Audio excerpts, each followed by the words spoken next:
அறிவியல் பார்வையில் பார்த்தால் நெற்றியின் புருவ மத்தியில் மூளையின் பின்புறமாக பீனியல் சுரப்பி அமைந்துள்ளது.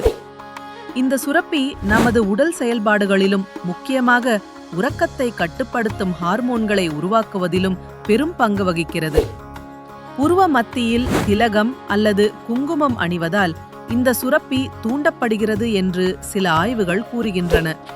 மேலும் விபூதி அணிவதற்கும் சில சம்பிரதாயங்கள் உள்ளன. ஆள்காட்டி விரல், நடுவிரல், சுண்டு விரலால் விபூதி பூசக்கூடாது என்று சாஸ்திரம் கூறுகிறது. மோதிர விரலால் திலகம் அணிவதே சரியானது என ஆன்மீகம் வலியுறுத்துகிறது. விபூதி சிவபெருமானின் அடையாளம், குங்குமம் சக்தியின் அடையாளம்.